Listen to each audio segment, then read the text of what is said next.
This Tuesday, March 26th, NBA Betting Picks edition of the NBA Gambling Podcast on the Sports Gambling Podcast Network is brought to you by Cut. Cut is a peer-to-peer social betting platform that's US-based and available in 40 states. Head to cut.com, that's KUTT.com, and use promo code SGPN for a 10% deposit bonus. We're also brought to you by Underdog Fantasy. Play their fantasy pick'em for a chance to win 100x in NBA, MLB, NHL, college basketball, and more. Sign up today using promo code NBA SGPN to get a 100 deposit bonus match. And we're also brought to you by Hall of Fame Bets, the sports betting research platform for parlays, player props, and game lines.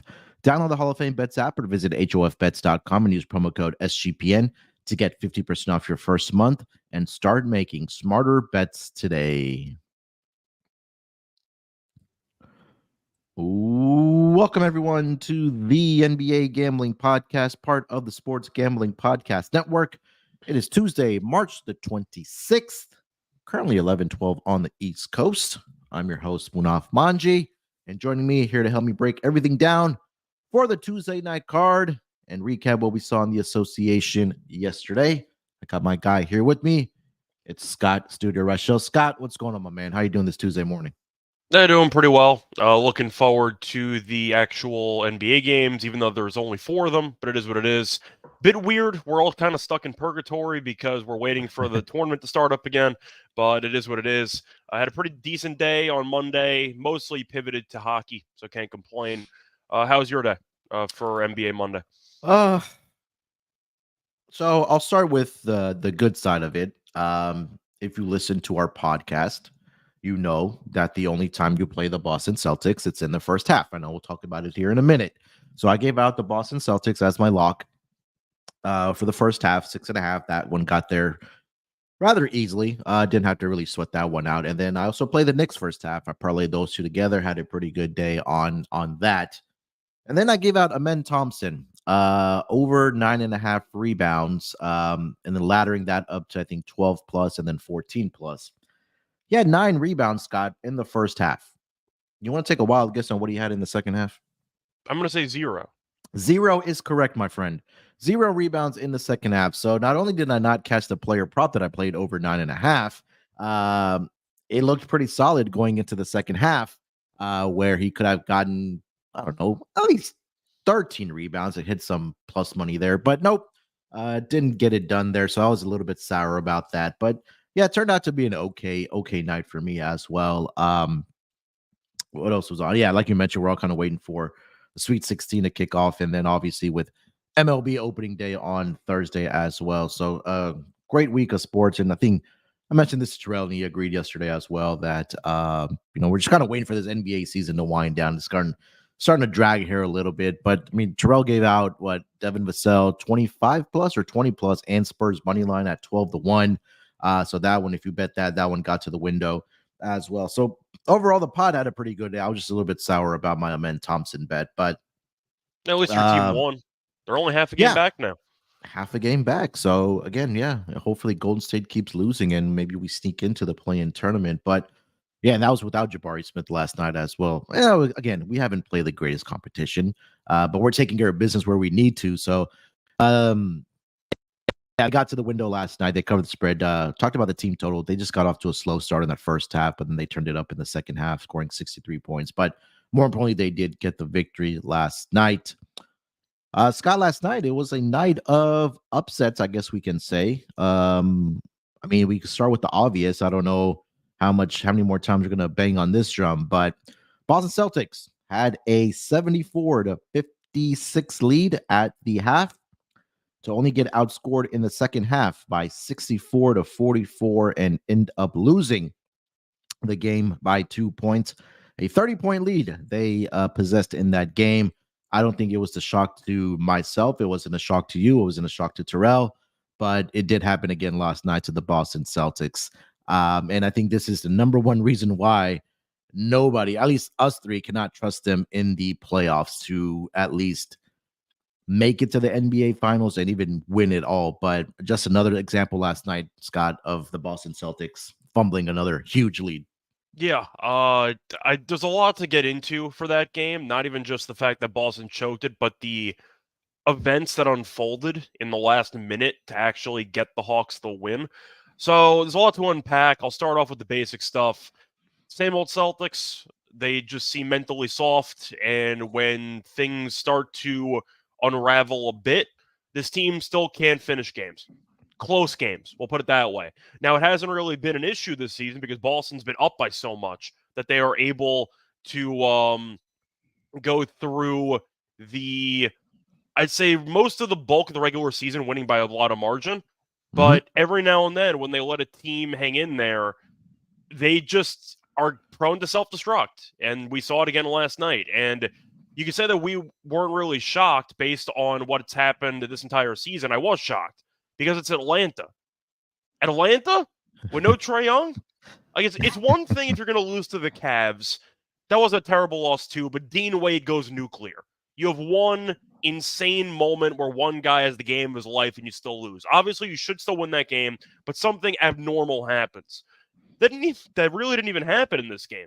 Nobody on Atlanta went crazy. You figured, if Atlanta was going to make a crazy comeback, DeJounte maybe had 40, maybe Bogdan had 35. Like, none of that even happened. It just felt like Boston just started getting terrible looks down the stretch. They kept reverting back into that really ugly isolation style of offense late in games. Some of those late possessions with Tatum, especially Brown, were abysmal. I know Brown hit one of those fadeaways, but the ball movement stopped. They got really stagnant, and it just felt like Boston, time and time again, when push comes to shove, is going to shut down offensively in very tight moments, and they are going to take a lot of really bad shots, mostly contested fadeaways, and that's what happened. Now, defensively, the team did fall apart too.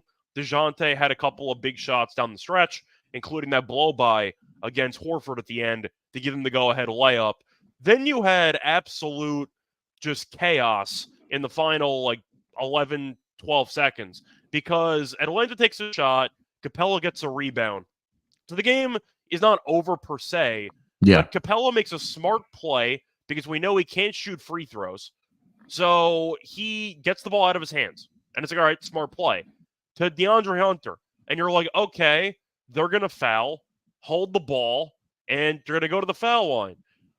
And then DeJounte, DeAndre pulls up from 3 with no shot clock, up 1 with 11 seconds left, and he drills it, which is one of the dumbest shots I've ever seen. But he made the shot, and that shot put Atlanta up by 4 with X amount of time left. And then you ended up seeing Atlanta get an inbound. DeJounte ran into the backcourt. They couldn't foul him. Game ended. But there's a lot to unpack there because the DeAndre Hunter shot is absolutely wild, but it went in. The choke job was an all-timer, blowing a 30-point lead. We've seen it before from Boston. And I think one of the dumber parts was after the game. It was on NBA TV. They went to the panel in the NBA TV studio. They had a couple of former players. I think it might have been Terry Porter. I'm not sure who said it. But he tried to make the case that this was like a great loss for Boston because it's going to bring them back down to reality because they've been so accustomed to beating teams by margin that now they can use this as motivation moving forward. What the hell are you talking about? They've been blowing massive leads for 2+ years.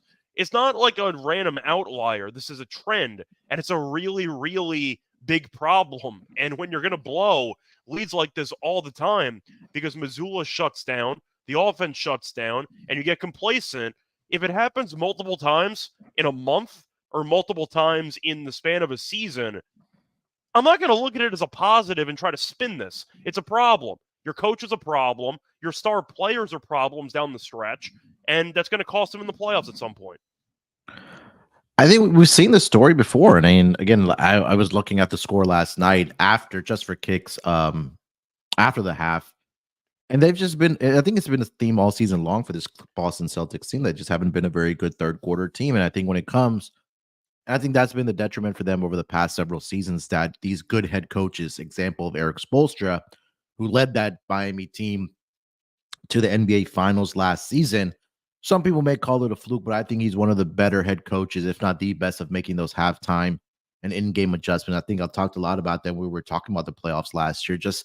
And Joe Mazzulla is just not capable of doing that. And I think that's just what's going to cost them potentially winning a title. And again, this team is one of the deepest teams that I think Jason Tatum has in a while, right? I mean, Porzingis has been really good. I know he's been in and out of the lineup, but that's something that we're used to seeing from Porzingis now at this juncture of his career. Same thing with Drew Holiday. But when it gets to the playoffs here, like every single possession matters.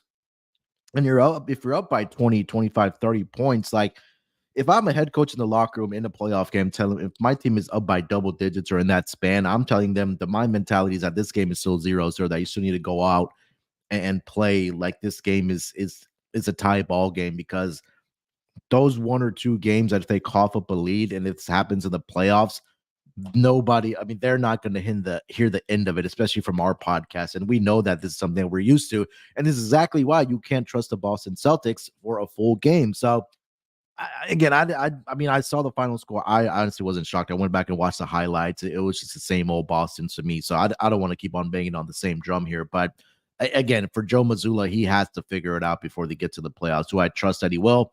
Probably not. And we'll maybe see Boston not maybe make it to the NBA Finals, but maybe not win it all.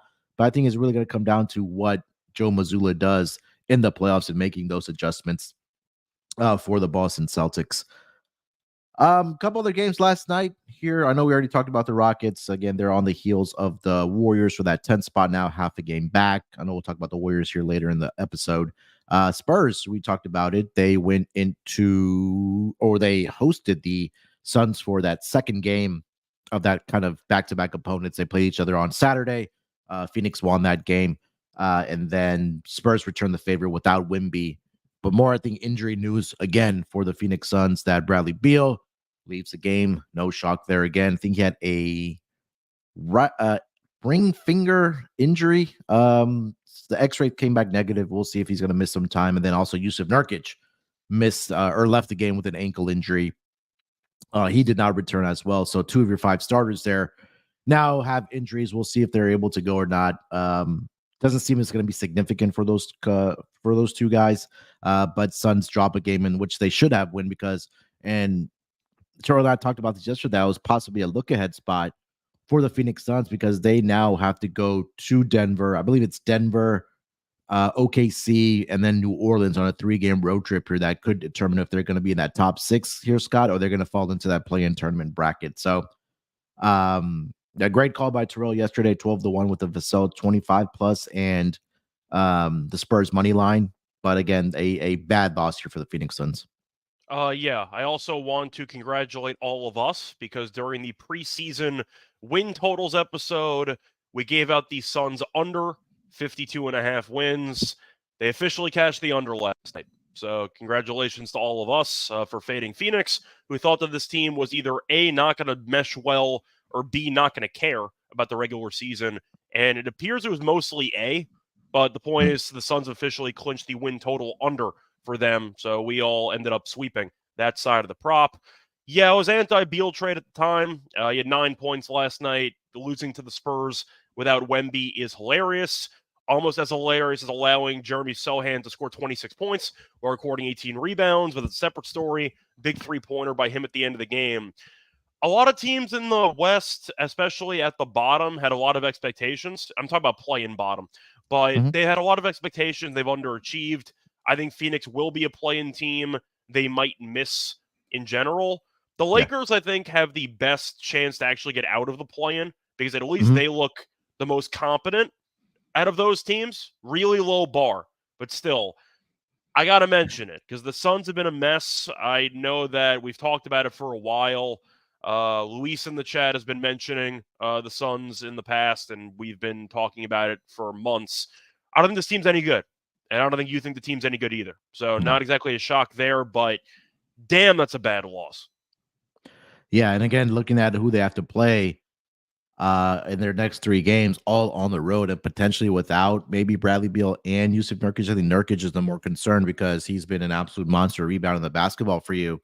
And going up against those teams, like you're going to need them. So it just seems like that Phoenix is not going to be cemented into that 8th spot, or sorry, in that play-in tournament bracket.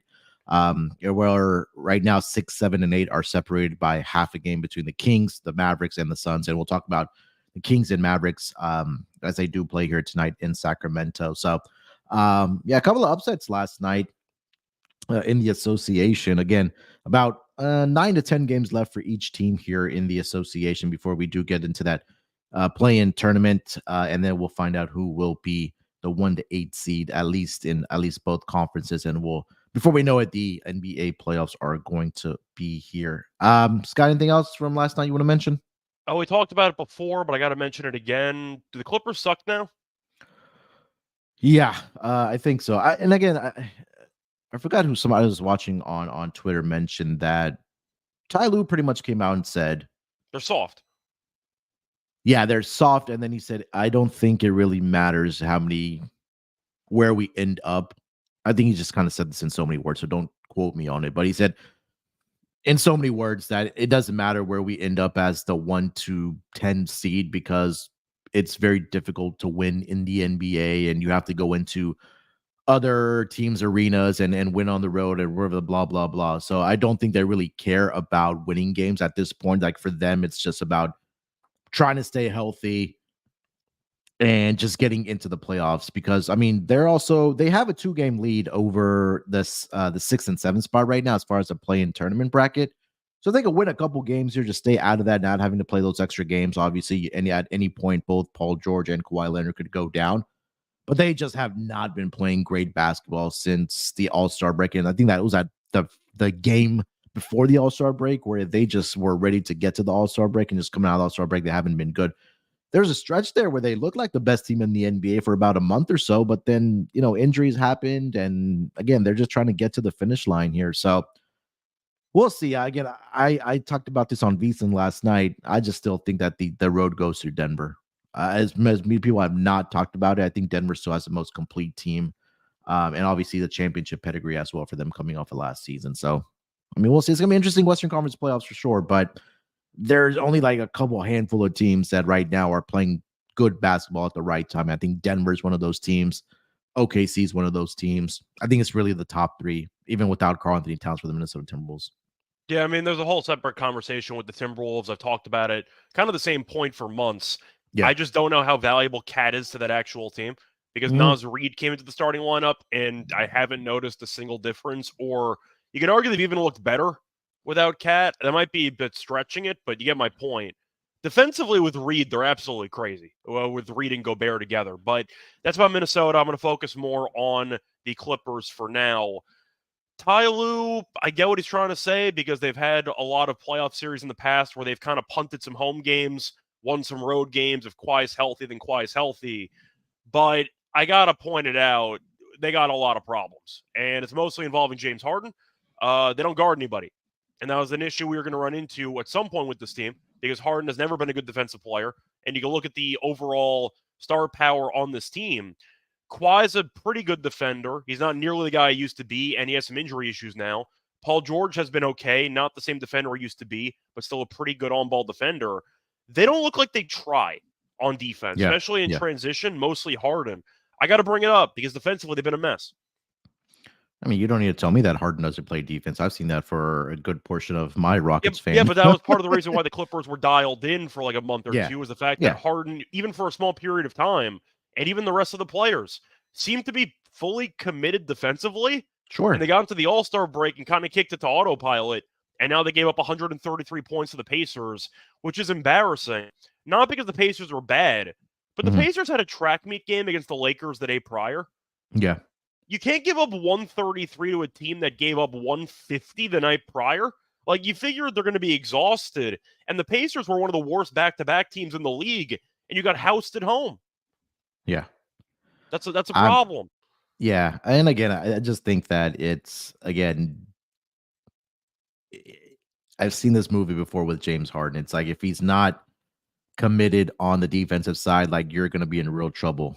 And we know that Paul George and Kawhi Leonard put in some type of effort on the defensive side, but it takes, again, all 5 players if you're trying to win a championship to be committed on the defensive side of the basketball. So we'll see if James Harden does step up here in the playoffs. My guess is obviously going to be he's not because I've seen it before, but the talent is definitely there for the Clippers. And they also got Russell Westbrook back yesterday as well. So obviously that's a boost to their bench as well. All right, Scott, before we get into the games here for the Tuesday night schedule, let me tell our listeners about the Sports Gambling Podcast Network. Look, hey, you're listening to the NBA Gambling Podcast. Low key, it is the best podcast on the network. But SGPN, we're the home to 20 plus gambling podcasts, and it's all free. Everything is free. And in honor of March Madness, this week's featured show are the Sports Gambling Podcast, a flagship with Sean and Ryan. That me and Malcolm were on last night talking about baseball. The flagship of SGPN, hosted by Ryan Real Money Kramer and Sean Stacking the Money Green, where the guys have picked every tournament game against the spread since 2012. And let me remind you, all for free. And of course, the college basketball experience. Those guys have been absolutely crushing it. Colby Dan, aka the Pick Dundee, Ryan Moneyline Mac, and producer Noah B continue their unmatched coverage of college basketball betting. So make sure you subscribe to the Sports Gambling Podcast and the college basketball experience wherever you get your podcast. All right, let's get into the 4-game schedule here tonight.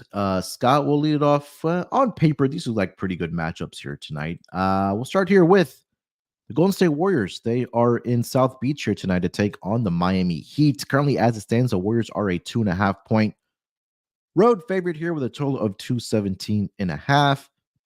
Looking at the injury report for the Warriors, Trace Jackson Davis is questionable with right knee soreness for the Miami Heat. Guys that are out are Tyler Hero, Josh Richardson, and Duncan Robinson. You have questionable tags on Jaime Jaquez, Kevin Love, and Caleb Martin. So Bam's available, and Jimmy Butler is a go in this game. I am very sour about this Warriors team after what transpired on Sunday night. They were a last leg of a pretty nice parlay for me, and it's always the last leg that doesn't cash for you. We all know that. But they were leading against the Timberwolves at the end of the first quarter, at the end of the second, or at halftime, I should say, at the end of the third quarter. So only fumbled it away in the final period of that game, in a game where Steph Curry and Coach Kerr decided to play Kerr only 30 minutes in a pretty pivotal game when you're looking at the Western Conference standings. So I'm a little sour on this Warriors team, but Scott, they're 2.5 here on the road against Miami. What are you thinking? Yeah, I'm not taking the Warriors. You want to take the Warriors right now? I don't want to either. I mean, there's no reason for me to like this team. You're looking at the post-game press conference after the Timberwolves loss, got swept by Minnesota, and it seems like this team is, I don't want to say waving the flag, but the quotes are pretty alarming. It seems like morale is at like an all-time low at this point, and you're hearing some of the quotes, and Kerr's making arguments that it doesn't matter if Steph played 30 minutes or 32 minutes. Yes, it did. Yes, it did. Your team's awful. Like, what are you talking about? I know Steph's had a down year. It's fine. He's older. He's carried this franchise for an eternity.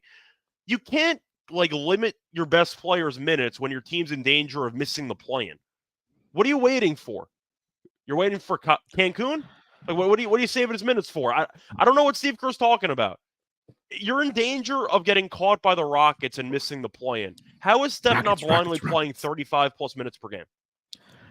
Hey, man, if he wants to play Steph Curry for 30 minutes and let my Rockets get into the play-in tournament, if the Rockets get in, I have zero expectation that they make it to the 8th seed or the 7th or 8th seed. Or at that point, they will only be competing for the 8th seed. But it would just be a breath of fresh air to see them playing competitive basketball at that time of the year. So if Steve Kerr wants to go out there and fuck it up for his team, I am more than happy to do that. But like you mentioned, I do not want any part of this Warriors team right now. So I'll make it simple. I'm on the Miami Heat here tonight, for sure. He had some quotes there. Draymond had some quotes. I'm not worried about the Rockets. Okay, cool. Enjoy getting passed in the rearview mirror. I don't know what you want me to tell you. Like, the Rockets are going to catch you. It is what it is. They're going to catch you. Then you had the quotes from the Timberwolves. I think it was, I don't remember if it was Ant or if it was the coaching staff, but they gave a massive shout out to the assistant coach because he drew up the entire final Golden State play, that little flare out by Clay for that 3-pointer. Yeah, the assistant coach for Minnesota drew the entire play on a clipboard, and Minnesota knew what the play was. And if you actually watch Golden State, you knew Klay was going to shoot it because Klay's Yeah. always been getting these 3-pointers out of timeouts in these situations. He might have made it like one time, maybe. Yeah. It has not worked out well for this team, but the point is Golden State is kind of just inventing stuff on the fly, and none of it works, and these Kerr rotations are atrocious. I'll put it this way. Enjoy that contract extension you gave him a couple months ago. Enjoy. 2 years, 30-something million, record extension. Have fun. Yeah, I mentioned this when I was on Katie's show, is that my inclination is, and I think, somebody's pointing out in the chat there that I think LeBron, I mean, this is a separate conversation for the offseason, that LeBron ends up in a Warriors uniform. That's just my gut feeling. He's always clamored about and talked about how he loves Steph in his game and, enjoys, I guess, playing with him in the All-Star game. Well, that's a separate conversation. But at least for this game, yeah, I need to see it from the Warriors first. I could be wrong here tonight that they come out and actually play great basketball and get the victory against Miami Heat. But I don't want to touch this team with a 10-foot pole right now, especially with all the quotes and everything that's coming out of the Warriors camp right now. So I'll take the Miami Heat here plus the points. Anything on the total here, Scott? 217.5. I am going to lean over, but no, I feel better about the side. Miami's getting points. They're at home. I want nothing to do with Golden State. This team has got serious problems. I think Houston will end up catching them. But based on the quotes and based on what's happened late in games and the rotations and Steve Kerr doing Steve Kerr things, I can't trust this team. This team's just not very good. Yeah, man, I know. And again, I know Casey's pointing out the trends and everything, but when we get to this time of the year, especially, I'm paying attention to what the players and coaches are saying rather than trusting the trends right now. It's psychological, Yeah, right. And again, it's and I mentioned this today, and I mentioned it yesterday on the pod that right now I want to back teams that are playing their best basketball right now. And when I look at the Western Conference, it's Denver, it's Houston, and everybody in between is just kind of like jumbled up together that you don't know what you're going to get, and motivation is a question right now for a lot of these teams. But let's get over to player props here. Scott, anything that you like? I'm wondering if Steph is going to actually play like 35 minutes tonight. Do you think Kerr overcorrects, or do you think he stays stubborn and plays him like 32? So let me take a look at their schedule and what they have upcoming, because they might, I don't know if there's like a one-off game, but they're actually on a road trip here. So they have Miami tonight. So this is the front end of a back-to-back. So they I think go their to schedule's Orlando. actually tough for the next couple weeks, if I'm not mistaken, but I don't have it in front of me. Yeah, so they have Miami tonight. They have the Magic tomorrow, and then they go to Charlotte, and then they go to San Antonio. Okay, so I mean, these next two games are not easy. Yeah, next two games are definitely not easy, but if they actually played their starters, I mean, I could see a scenario where they could win 3 out of 4, because then they have the Mavericks back at home, and then they go to Houston, to Dallas again, and then after that, they have the Jazz twice, they have Portland in there, and then they have the Lakers and the Pelicans. So that this Texas stretch here, though, is massive. Yeah, so this stretch right here, this 4-game, so their next, including Minnesota's game from Sunday, their next 8 games, 7 of those are on the road. Okay. Yeah. It's not easy for an older team. No, not at all. So I think that maybe you see Steph play extended minutes against Orlando tomorrow instead of maybe tonight. I don't know. I can't get inside of Steve Kerr's mind. I think he probably hovers around that 30, 32-minute mark. I think, is it weird for props in this game? I'm a little bit tempted by Patty Mills because he's starting. He's probably going to play 20-something minutes, but the shot attempts have been there. He had 10 points in 2 of the last 3 games, and his 3-point attempts have been there. He's had at least 5 attempts in 3 of the last 4. So maybe if you want to go for Patty Mills threes, tells you where Miami's at right now. They're starting Patty Mills in games. So just keep that in mind when you're taking Miami. But I got to at least bring it up because Patty Mills 3 is at 1.5. And I feel like if you're looking at volume, or maybe you're looking at a guy who might get an underrated workload in this game, I don't necessarily mind it. I think that could definitely be an underrated play. Yeah. I think if I was looking for anything else in this game, I might be tempted to go with, I know Kuminga steals at minus 145 might be appealing. He's had at least 1 steal in 9 of the last 10 games. Yeah, you have much. I see Clay assists at 1.5. He has gone over in 5 straight. So if you want to go for Clay assists, I don't mind that. I might be tempted by Trace Jackson Davis for rebounds because Golden State really doesn't have much size. And Yeah, Jackson Davis has been playing pretty well yeah. recently, at least based on stats. I don't mind Trace Jackson have a decent game. I feel like Bam has always done well against the Warriors. 24, 19, 25, 26, 19. Meh. All right. Fine. Yeah, he's been fine. Yeah, with everything that Steve Kerr did in the last game, just kind of giving me a sour taste. I really don't want anything to do with player props in this game. I want to just wait and see how actually the Warriors play here tonight. Because like we mentioned, this is going to be a very, very tough part of their schedule winding down the season here. So I'm just going to sit back and watch and then have that Miami Heat ticket in my pocket. I know So he's no player older, props. though, but are we in agreement that Steph, at this point, with a half a game separation, should be playing 35-plus minutes for the rest of the season? What are you saving him for? Is Steph? Is he 35? How old is Steph? He's My 36. actual guess was going to be 35. Yeah, he's actually 36. Or he just turned 36 Okay. on March 14th. Dang. All right. I mean, yeah, again, he should still be out there playing 30. Yeah, like you mentioned, 34, 35 minutes. But I don't know, man. Team's not good anyway, but it depends what you're Yeah, going but for. They should have blown up the team at the deadline, but they didn't do it. yeah, or either acquired another piece or something like that. But yeah, again, I'm gonna wait and see how this team ends up doing here on Tuesday night because very tough part of their schedule coming up. You have anything else for this game? No, we'll learn a lot about Golden State from this game. Yeah, Because if they 100%. lose this game, it's going to snowball. And I'm just saying, you might want to get Fairly your quickly. Houston play-in tickets ready. Yes. All right. Before we get over to the next game here, Scott, let me tell everyone about our friends over at Cut. Cut is a peer-to-peer social betting platform that's US-based and available in 40 states. Peer-to-peer social betting is a new and better way to bet directly against your friends or other users on sports, politics, pop culture, and other events with verifiable outcomes and ton of fun social features that give it a feel of a betting social network. Cut offers lower VIG and fully customizable odds to create your own bets. Cut handles the payment side of things so you never have to chase anyone down for money. Social features include group chats, betting leaderboards, head-to-head history, user profiles, fan groups, and much more. They also have a rewards program. You can get cash back every single time you bet against your friends or other users. Hey, if you're in your group chat with your friends, you know you guys are talking about daily bets, and if you're on the opposite side of a game, put it up on Cut. You can create your own odds on there, and you guys can go head-to-head against each other or against other users on Cut as well. It's a lot of fun. So download Cut today in the App Store or over at cut.com. That's KUTT. And use promo code SGPN for a 10% deposit bonus. We're also brought to you by Underdog Fantasy. Underdog Fantasy is the easiest place to play fantasy sports. It's also the fastest growing fantasy app in the industry. You can play their pick'em game. Pick whether your favorite players will have a higher or lower stat total in this week's games for a chance to win big. You can win up to 100 times your money in a single night. You can pick between 2 and 5 players to build a pick'em entry. You can also make rival picks, which picks 2 players against each other. On the last Tuesday, Scott and I, we hit our Underdog Fantasy entry. So hopefully we can make it a back-to-back Tuesdays where we hit another Underdog Fantasy entry. So if you haven't already signed up, today might be the day to do it. So you can come cash in with us. Make sure you use that promo code NBA SGPN on your first deposit. You get it doubled up to $100 as well as an instant pick'em special.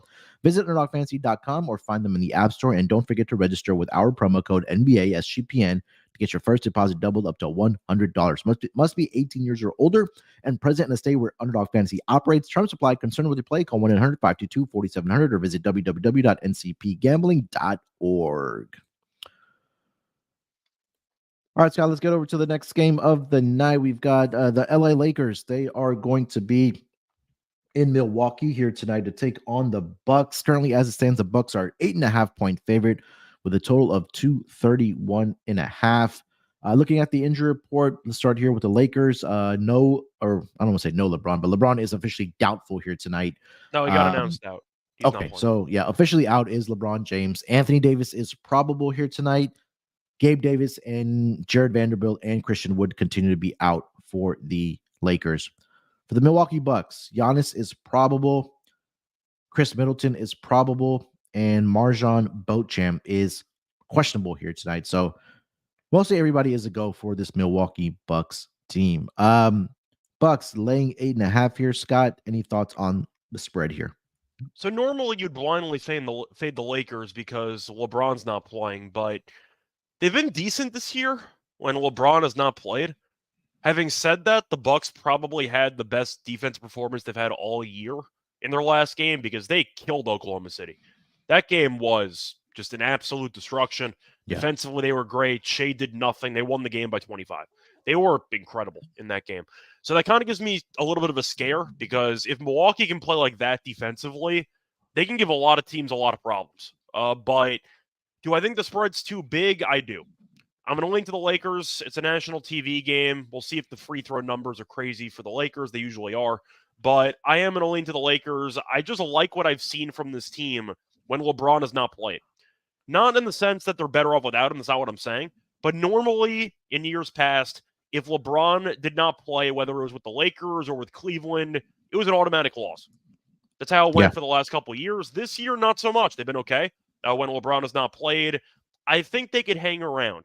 I am wondering if Milwaukee maybe, I don't want to say overlooks the Lakers, but there's less intensity now that LeBron's not playing. Maybe they overlook them to some degree. I'm going to lean to the Lakers here, getting 8.5.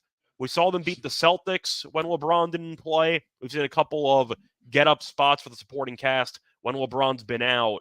I get Milwaukee's been playing good basketball. Defensively, they've been really good. But 8.5 does feel a little bit large to me. I'm going to lean to the Lakers. And again, like the Warriors, this is a midst of a 6-game road trip here for the Lakers. Now, if the Lakers really put their foot down and get up for these games after the Bucks here, Scott. So they are in Memphis tomorrow night.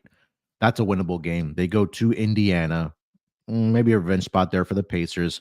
But then they have Brooklyn, they have the Raptors, and then they have the Wizards all on the road. So they could potentially win 4 out of the 6, potentially 5 out of the 6 games if they really wanted to and really get themselves out of that play-in tournament bracket. And then they go back home. They have a couple of tough games before they close out the season on the road against the Grizzlies and the Pelicans. So I'm leaning with the Lakers here as well. Like you mentioned, that the Lakers have actually been pretty good without LeBron in the lineup this season. I think Anthony Davis should have a huge game here tonight, as he has when LeBron is not in the lineup. D'Lo is playing here tonight. I believe he did miss the last game against the Pacers, if I'm not mistaken. But I think 8.5 is too much here for the Milwaukee Bucks here. So I am on the Lakers here as well. And just quickly looking at Milwaukee's schedule coming up. I mean, it just feels like that Milwaukee's pretty much cemented into that 2 spot right now. Pretty much in the Eastern Conference. But I mean, they have Lakers, and then they go on a 3-game road trip to New Orleans, to Atlanta, and then to Washington. And for the record, they're 2.5 ahead of Cleveland for first place. Okay. So yeah, again, they, like you mentioned, they could probably, look past this game and because they have games again coming up on their schedule where they have the Hawks, the Wizards, the Grizzlies, and the Raptors to the Bucks, all winnable games for them as well. So I think this game is definitely more important for the Lakers here as well. I think that, again, if you're the Lakers, you want to get out of that play-in tournament bracket and you have winnable games coming up. And in fact, they could probably win out here tonight as well. So I say all that to be on the Lakers on the spread here. Total sitting at 231.5 here, Scott. Any thoughts on that? Well, the Lakers had a game that landed 295 against Indiana, but LeBron's out now, and I'm wondering if the total is going to be inflated for this game because of what happened against the Pacers. I'm going to lean to the under in this one. Milwaukee's defense has been really good recently, mostly that Thunder game where they showed up. I might be dead wrong. Maybe Milwaukee blitzes them, but I am going to lean to the under. I just think that this total feels a bit high, and I think that the scoring for both teams might be, I don't want to say inflated for the actual total, but I do think that it's going to be a lower scoring game. I'm going to lean to the under in this one. I'm looking at the first half over in this game. Lakers this season have been one of those best, or the second best team towards the over in their road games this season, in the first half at least. 22-10 to the over in the first half. And again, without LeBron, they've been in some high scoring games this season.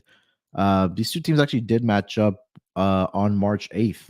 And I think LeBron didn't play in that game either, if I'm not mistaken. And the Lakers won. The Lakers won that game 123-122, and it was a higher scoring first half. They scored 73 points in that second quarter, 57 in the first quarter. So I'm going to stick here with the first half over. The number should be around 118.5, possibly 119. Shout out to my guy Ski. He gave me some good trends about this first half over, so I'm gonna tell him on that and give that out to our listeners here as well. So over first half for me in this game as far as the total goes. Player props, what are you looking at? Well, that's why I think I'm also kind of leaning to the under because LeBron didn't play and D'Angelo Russell had 44 points.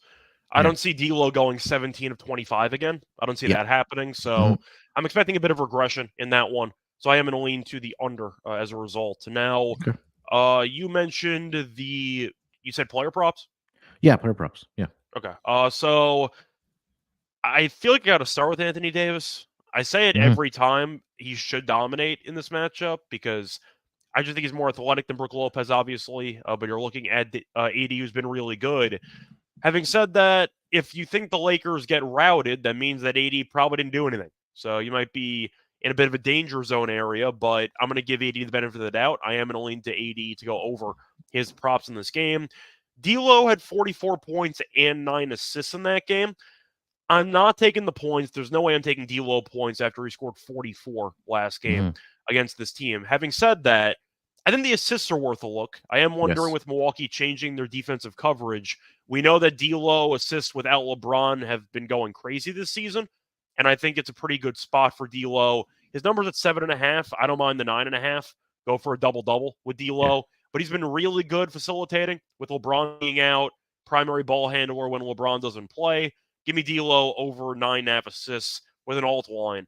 I'll try to find the actual price. Give me a second, but I think D'Lo assists we know have been very good with Yeah. LeBron not playing. It's at Mhm. plus 220. Give me the over 9.5 assists. Yeah, he's had at least 8 assists in all. I think it's about 10 games without LeBron this season. Sorry, 9 games without LeBron this season. Over 7.5. It's at minus 145 now. I think it's started to move, obviously, but there's been 5 games without LeBron this season where he's posted 10 or more assists and double doubles in those spots here. So yeah, I think that's a great look as well. I already locked this one in. D'Lo over 7.5 assists. I might just take it up to 10, like you mentioned there, Scott. So should be a good game for him, at least dishing the basketball. I mean, you mentioned Anthony Davis. He should have a big game here, at least scoring the basketball, because he'll be that primary guy now for the Lakers to score the basketball and also getting rebounds here. Just want to quickly see how he's done against the Bucks recently, at least when he's been with the Lakers. So 44 and 10, 23 and 16, 22 and 13 in the last game. Has attempted at least 20 plus shots in the last 3 matchups against the Bucks here as well. And we know the minutes are going to be there for him as well. So if you want to look at a PR for Anthony Davis, or if you just want to look at his points, his rebounds are at 12.5 and his points are at 24.5. It is with a juice at minus 135. But I think that is definitely worth a look here for Anthony Davis. You have anything for the Bucks side you're looking at? For the Bucks side, I gotta think who I mean, I expect Giannis to dominate in this game. Yeah. I got to figure out which angle I want. Do I want the triple double? Maybe. Do I want to just consider points and rebounds? There's a couple of options for Giannis, but I think Giannis has a field day with this team. Looking at the last meeting, Giannis ended up having 34, 14, and 12. So, Mhm. yeah, once again, triple double might be live in this game. I think Giannis dominates. If you want to look for Middleton, he's actually been good lately. Over 20.5 points and assists. He's gone over in 8 of the last 10. He's gone over in, I believe, 14 of the last 20. So Middleton's been in good form. And in the head-to-head, he has gone over in each of the last 2 games. No meetings this season, though. He did miss the first one. But Mhm. Middleton has been good, historically speaking, against the Lakers. But with points and assists, when you've gone over in 8 of 10 and you've gone over in 5 of the last 6, I am going to be tempted by your over. So, yeah, Middleton even had 10 assists last game. I like Middleton points and assists over 20.5. Um, yeah, just going back to Giannis, his points prop is at 29.5 right now. And last 5 meetings against the Lakers, 47, 44, 40, 38, and 34. So, I mean, like you mentioned, he's just been dominant against the Lakers throughout his career, or at least over the last 5 games. So yeah, I do expect him have a big night against the Lakers. Dame has been pretty good against the Lakers as well. The last game that we just talked about back on, was it March 8th? In that game, he had 28 points and 12 dimes. did Damian Lillard. Don't really want to reference the time when he was with Portland because he was pretty much the offense at that point. But I mean, the 3-point attempts are definitely going to be there for a guy like Damian Lillard in this game. That number is probably at 4. Yeah, it's at 3.5 at minus 105. I actually don't hate that for Dame here tonight. And his assist, let's see, 7.5 at plus 120. But I do like that the 3-point prop here tonight for Damian Lillard. 3.5 at minus 105 is the number. You have anything else for this game? No. I think we went through it. All right. Before we get over to the next game of the night here, let me tell everyone about our friends over at AG1. Hey, sometimes you wake up in the morning, you feel a little lethargic. Maybe it's a little bit hard getting out of bed, or you're behind your work desk and it's a little hard to be focused. You're feeling a little bit sluggish, and you're also maybe feeling stressed. AG1's here to help you out with that because when I started drinking AG1 daily, I could feel a real difference in my daily health. I had a lot more energy. I noticed I also felt a little bit more relaxed. And when I'm more relaxed and I have that energy, I can focus more on my work. And that's because AG1 is a foundational nutrition supplement that supports your body's universal needs like gut optimization, stress management, and immune support. And since 2010, AG1 has led the future of foundational nutrition, continuously refining their formula to create a smarter, better way to elevate your baseline health. And not only did I replace my multivitamin with AG1, but I love that every scoop includes vitamin C and zinc to also support my immune health. I recommended AG1 to all my family and friends because it is formulated based on the latest science and maintains both high quality standards. And AG1 has a team of doctors and scientists to make it a great quality product here. I even got my dad hooked up on it.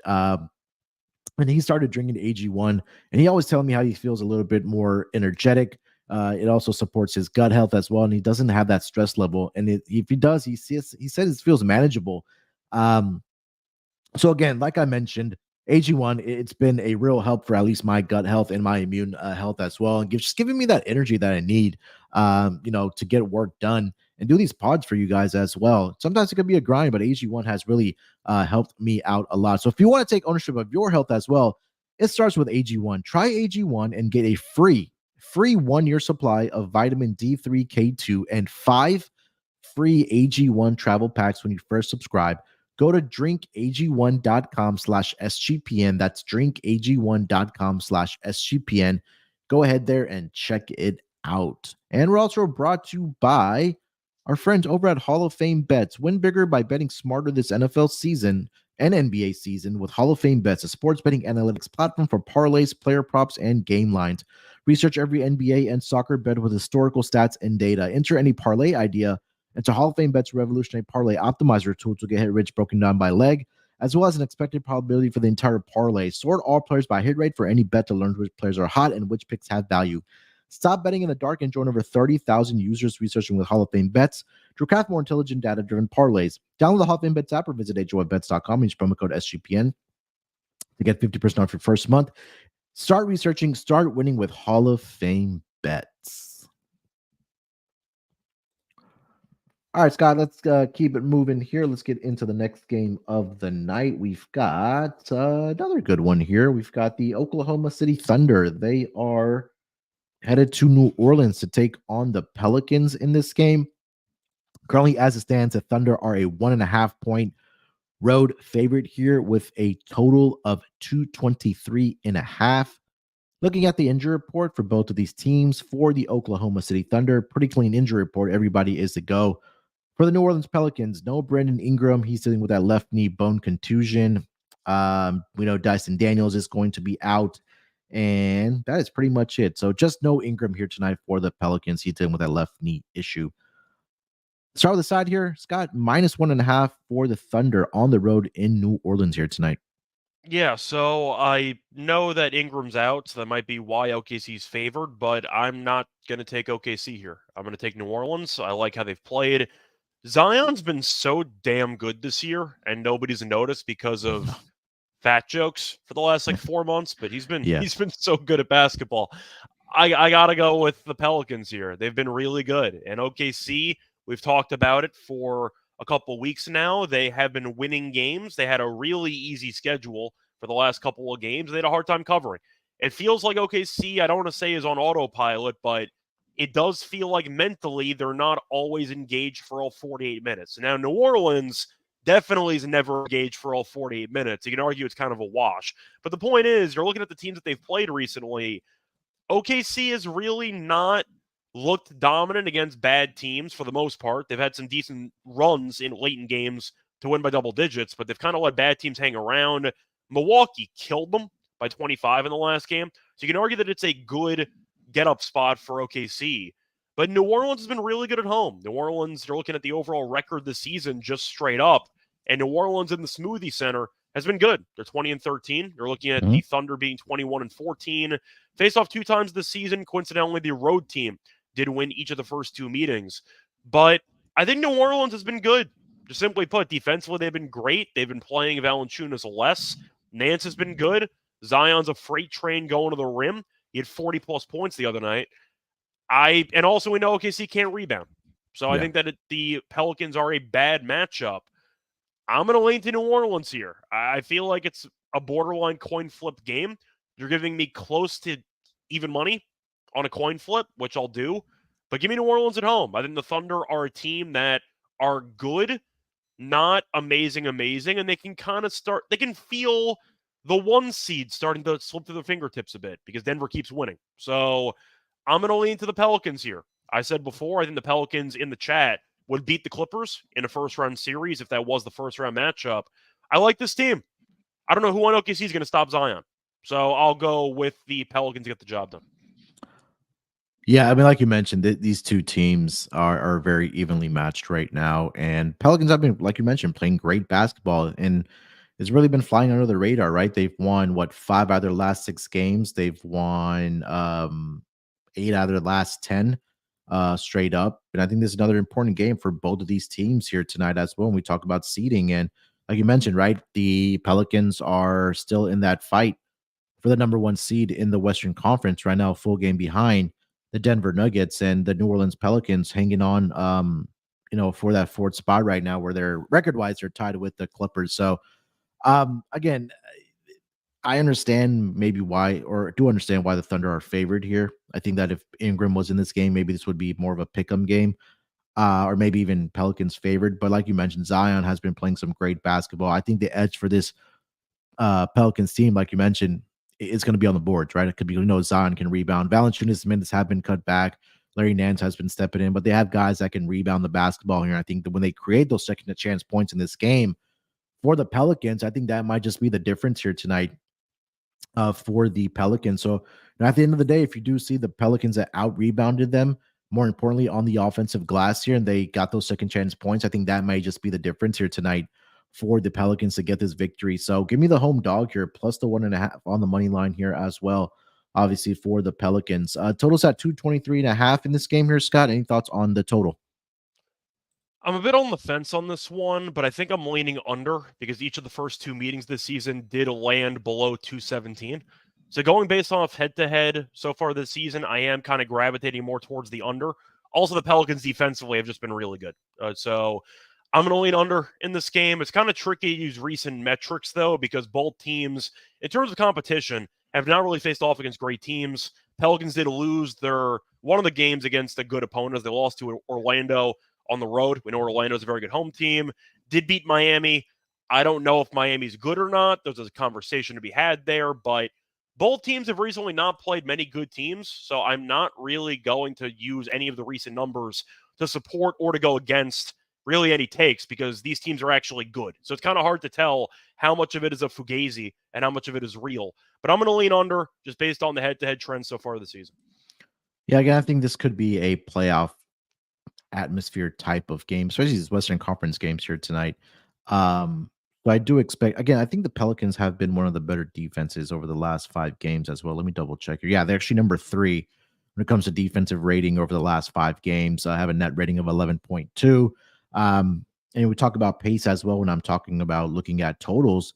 Thunder are at the 3rd fastest pace, but New Orleans Pelicans are below league average, actually bottom 8 when it comes to pace over the last 5 games as well. So, yeah, I'm leaning towards the under here. I do expect the defenses to ramp up here tonight in this game. I think we'll see some half-court offense as well in this game between the Pelicans and the Pelicans and the Thunder here. This number is now down to 223.5. So it seems like there's some money coming in on the under for this game. So under for me. Player props, what are you looking at here, Scott? So I thought about Zion for points, except historically speaking, he's done pretty poorly with points against the Thunder. Then again, you're assuming Ingram's played in those games, and now he's going to have a bigger workload. So I kind of have to go with Zion points. I just feel like it's such a good spot for him to dominate against a team that really just doesn't have enough size. Even Chet, for example, he's got length, but when you're looking at Zion getting to the rim and Chet's frame, yeah, they got problems trying to stop Zion. I said Zion at 40. I misspoke. He had 36. Sorry. The point is he was really good. But he's had at least 25 points in 6 of his last 8. So he's been in great form. And yeah, I'm not going to step in front of the Zion train right now. So I'm going to go with Zion over 25.5 points. I know his assists, historically speaking, have been good against OKC. So maybe if you want to pivot off of points and lean more to assists, you can find 5.5. But he has gone under that number in, 6 of the last 7. So I'm going to pass on the assists. I'll lean to the points over. Do I think Shea is going to have a big game? Because he was really kept in check against the Bucks, but now he has to deal with Herb Jones. And I am wondering if the Pelicans, I'm picking them to win this game. Do I think they can win this game if Shea goes off? I think they can. 29.5 points, though, so this line is dipped because we know Shea was hovering between that 31-32 mark. I think I am going to lean under for Shea points. It's really tricky because he's had at least 31 in 5 of the last 7 meetings. But last couple games, he's had less than 24 points in 3 of the last 4. And I'm picking New Orleans. So if I'm picking New Orleans, I guess a part of me is automatically pricing in a potential off game for Shea, so to speak. I'm not going to bet it. I'm going to lean to the under on Shea. I definitely like Zion props in this game, though. Maybe Trey Murphy threes. That might be something I'm tempted by, too, because I'm just a really big Trey Murphy fan. I think he's a very good player, and he's been really good for this team in particular lately. To go through some Trey Murphy props, sorry, just looking at some threes here. You can get under half a block on Murphy, by the way, at minus 105. He's gone under in 7 of the last 10. So that's something you might want to consider. But for threes, at 3.5, recently kind of cooled off. But OKC, really not good at defending the 3 ball. So I don't mind Trey Murphy threes, actually. Over 3.5 plus 135. I don't mind that for a flyer. I'm looking at CJ McCollum in this game, either his assist or his rebounds and assists to go over. We're looking at number 1. Let's go to the last. I think it's been the last 2 games where Brandon Ingram has not played. He's had 7 assists in each of the last 2 games. He's had 2 rebounds and 5 rebounds, but he's had at least 5 assists in 4 of the last 5 games for the Pelicans. He's also been able to knock down the 3-point shot there as well. So if you want to look at PRA or even just assists or even rebounds and assists are at 8.5 for CJ McCollum, but I'm more interested in his assist here tonight. It's at 4.5 at minus 125. So I do like that here. He's done pretty well against the OKC Thunder as well since he joined the Pelicans. Pulling up those numbers here. Just give me a second.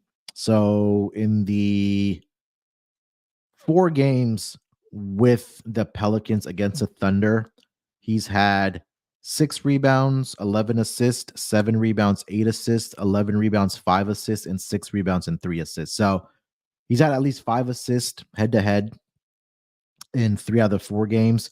He's gone over the projection of rebounds and assists in all 4 games of 8.5 against the Pelicans.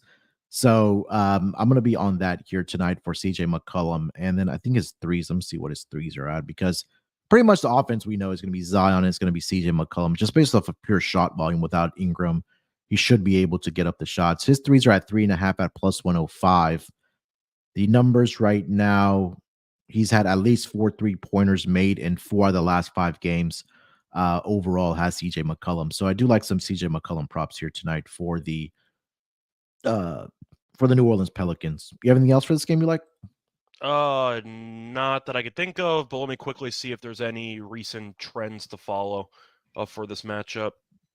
So nothing really in the last 20.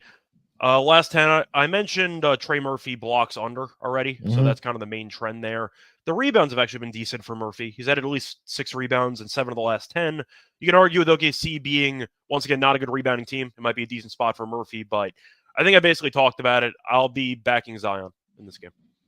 All right, let's get over to the last game of the night. The Dallas Mavericks, they are traveling to Sacramento to take on the Kings. Kings currently sitting as a 1.5-point favorite in this game with a total of 233.5. The number's now down to -1, actually, in favor of the Kings as we're speaking here. Looking at the injury report for the Dallas Mavericks, they did play last night in Utah, did get the victory. They covered the spread, so they do get that extra time because they are on a back-to-back to submit that injury report. And for the Sacramento Kings as well, they played last night as well? Yeah, against the Philadelphia 76ers last night. So both teams coming off of a front end of a back-to-back. Not a travel situation for the Sacramento Kings because they were at home last night. But Dallas will be traveling from Utah to Sacramento here, Scott. So let's start with the side here. Kings -1 over the Dallas Mavericks in a very, very pivotal game here when we talk about the standings in the Western Conference, because right now the Sacramento Kings are in that 6th spot and Dallas are in that 7th spot. So the winner of this game, either if Dallas wins, they'll be out of the play-in tournament bracket for now. But if Sacramento wins, they create a little bit of more separation over the Dallas Mavericks here. So what are you thinking about this game? This one can really go either way. I find it interesting that the Kings are actually favored on a back-to-back. I guess it's because Dallas is also on a back-to-back, but yeah, that's probably why. I'm going to lean to Sacramento.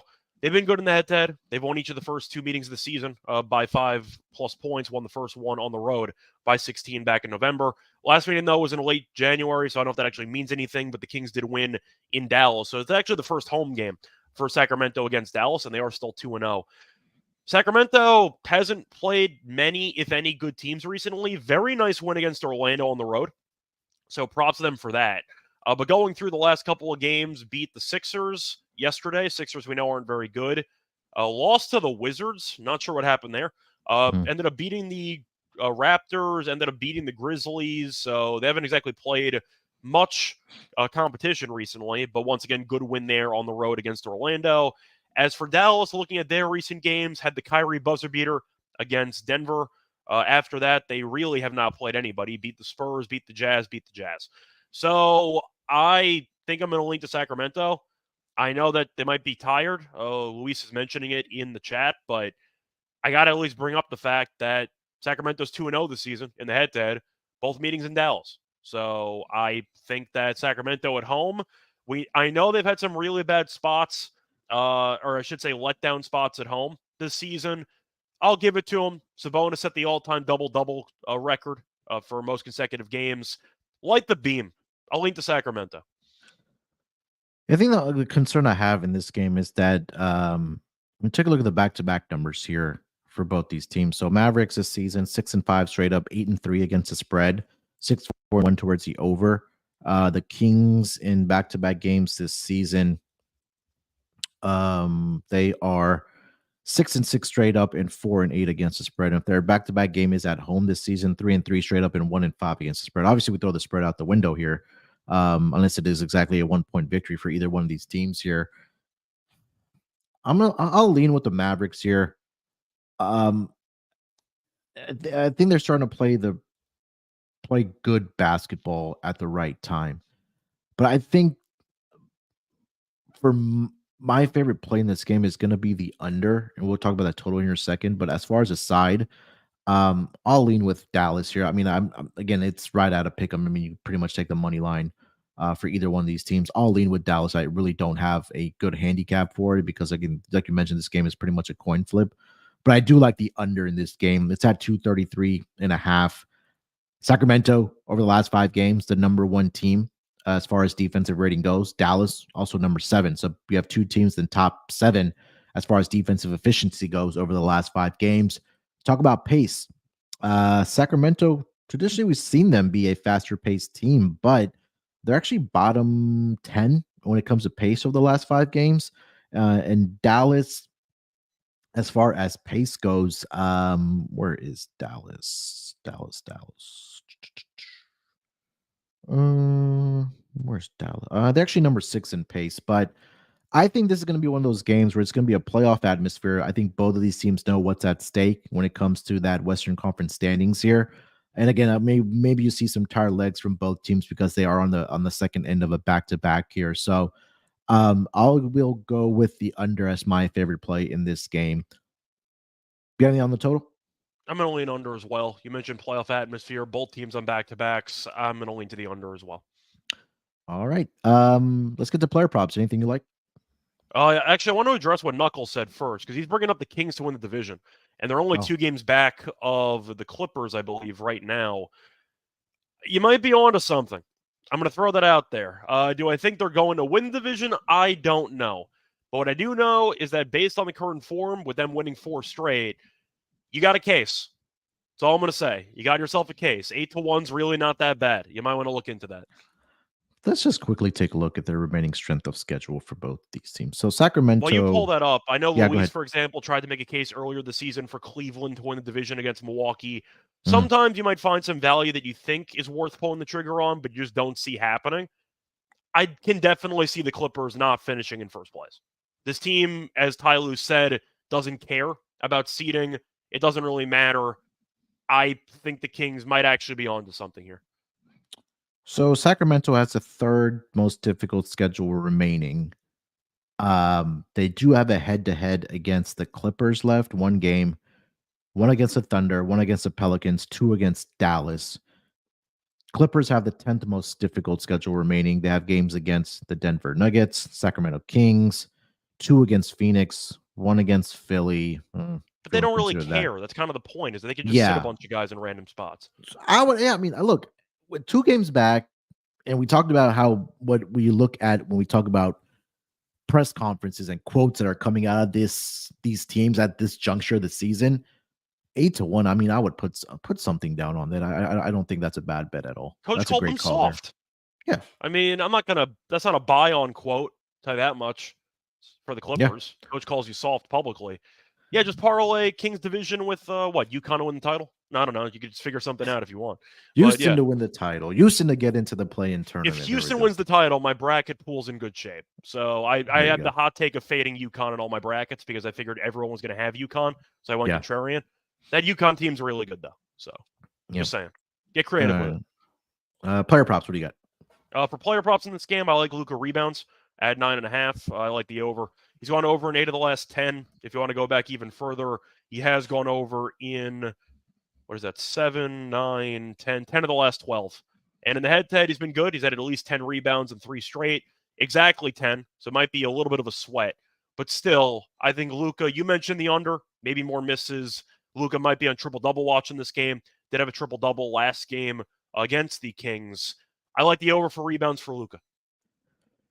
Luka in his career is averaging 10.1 rebounds. He's had 3 straight games against the Kings where he's had exactly 10 rebounds. It's exactly 10, so it's dicey, but you like the under, so I'll lean there. Yeah.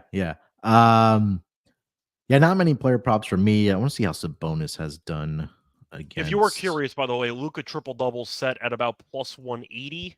I got to see what Sabonis is at. I'm not saying Sabonis is going to get it, but if I'm mentioning triple-doubles, I have to mention the guy that's leading the league in triple-doubles.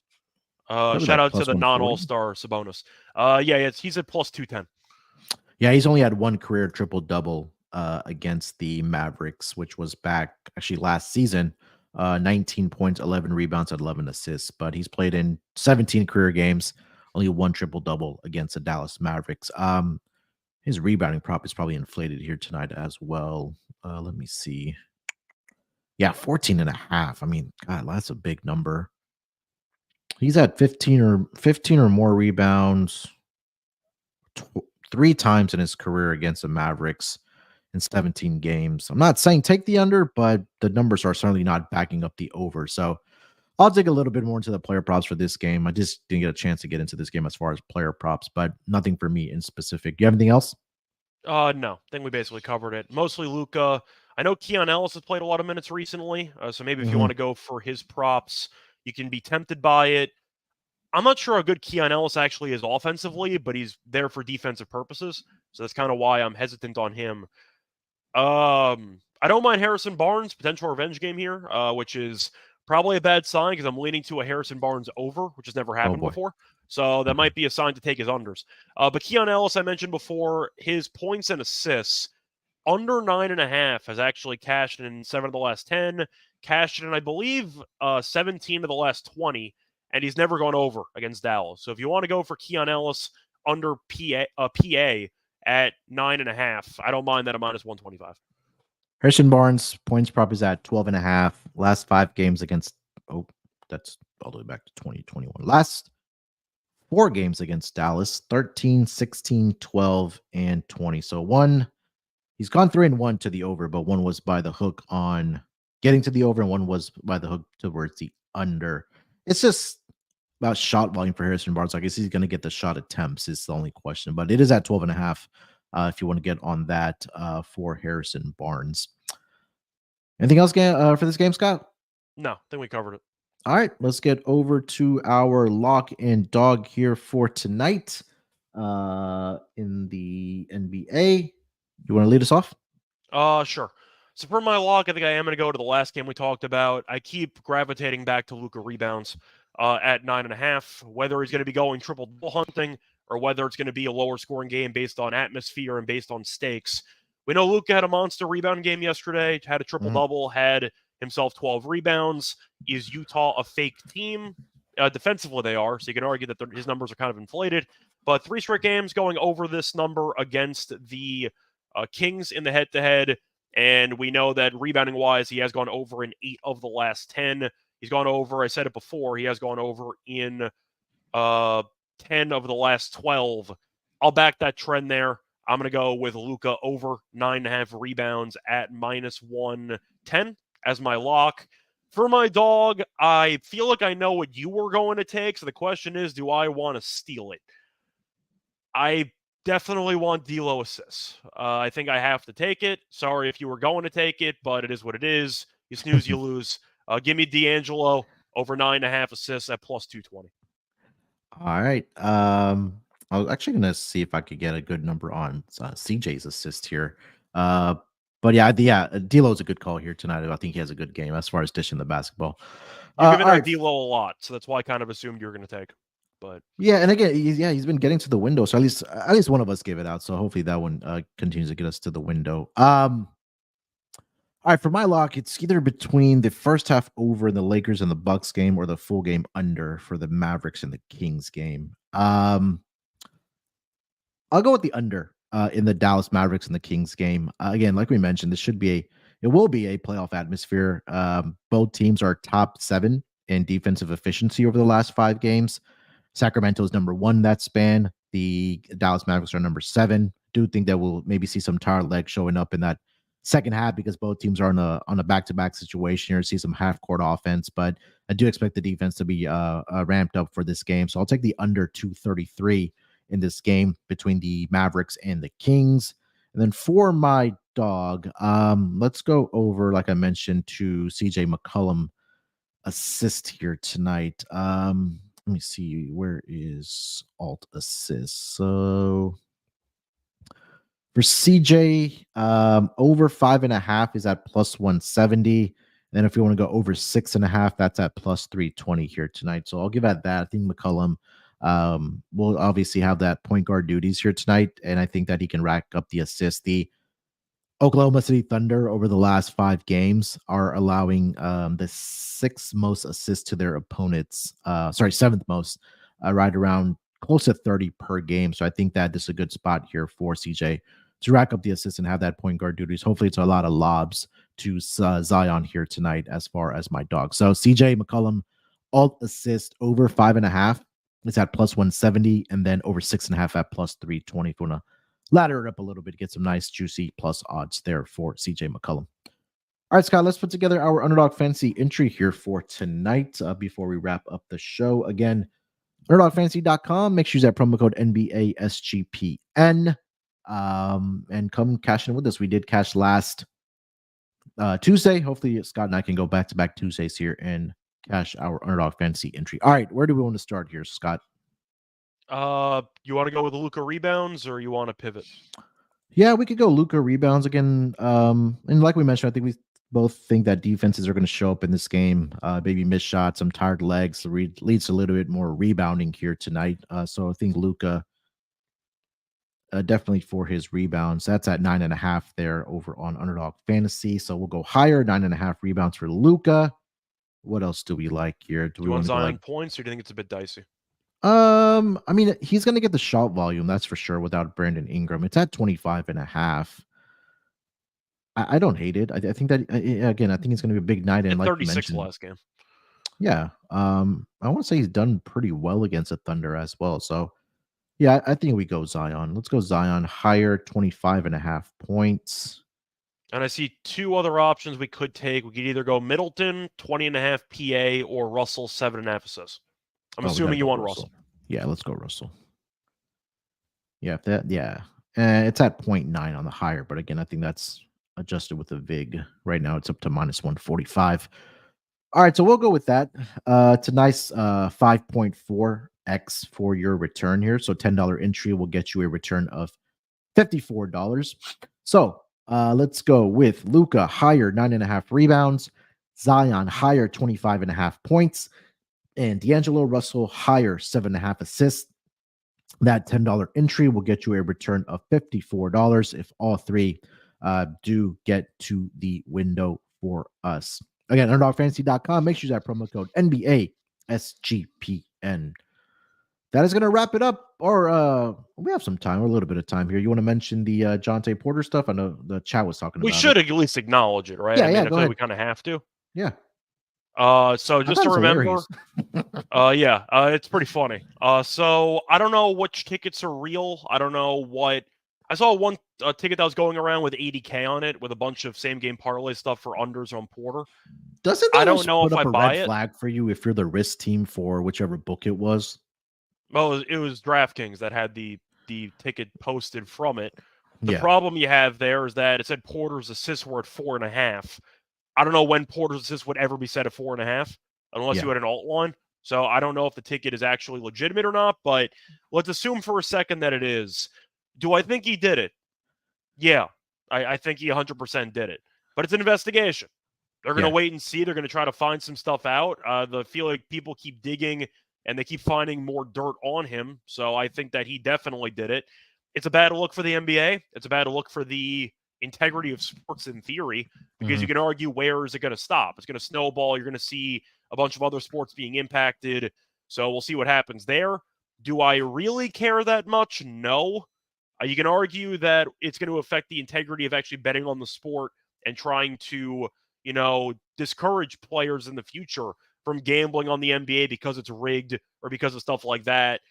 People might think the sport's rigged anyway in a lot of different ways, whether it's Scott Foster officiating. We've had a lot of questionable things happen in the NBA over the years. Guess what? We still keep betting. Yeah. Like, you can say that you're going to stop. You're not going to stop. I mean, let's be real. I feel like most people are going to acknowledge it's a footnote. It's a bench player who's not making much money, who was trying to boost his own bankroll. Happens a lot in tennis, a lot more often than you think, like ITF and the lower level stuff, including challengers. But some people are going to complain, I'm not betting the NBA. This is fixed. It's whatever. There's a lot of conspiracy about the league being fixed anyway, and people bet every day. People are not going to stop betting the NBA. It's not going to happen. So long term, do I see anything changing? Not really. You got to keep an eye out for it. The punishments for athletes doing it, I think, are going to increase moving forward. But I do think it's pretty funny, as a footnote, that the first time Jonte Porter's name was mentioned this season, I never heard of him. I thought he was a fake player.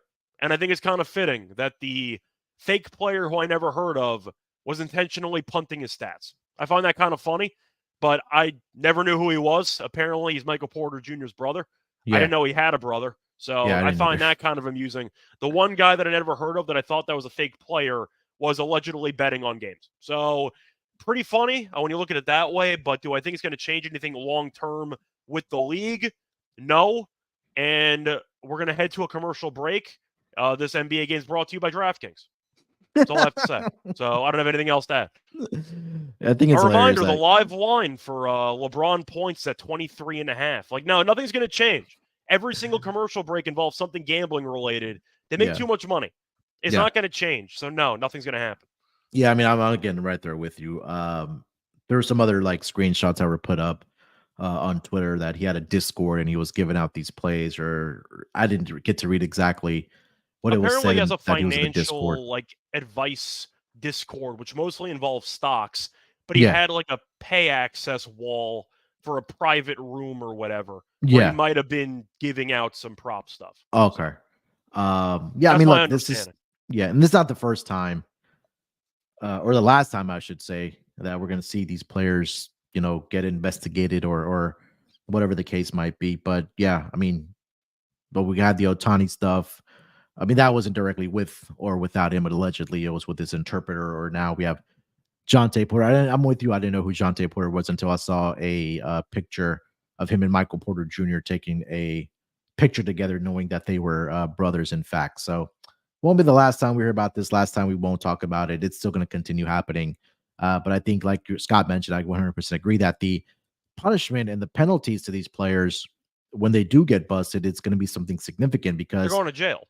Yeah. And again, when you are given the opportunity to play professional sports, like, you can't mess that up. Like, there's only a very, very small percentage of players that make it to any professional level in sports, whether it's NBA, NFL, NHL, MLB, or the case might be. Obviously, the rosters are a lot smaller in the NBA, but you just cannot fumble that opportunity. So, I mean, we'll see what comes about it. Looks like his days in the NBA are done for real and for sure. But yeah, again, this, like you, Scott, you mentioned, this won't be the last time we hear about something like this within the NBA or any professional level sports. And it's a bad look for betting in general, because when gambling was being promoted throughout a bunch of different states, and we've gotten legalization in a lot of these states, I've always been pro.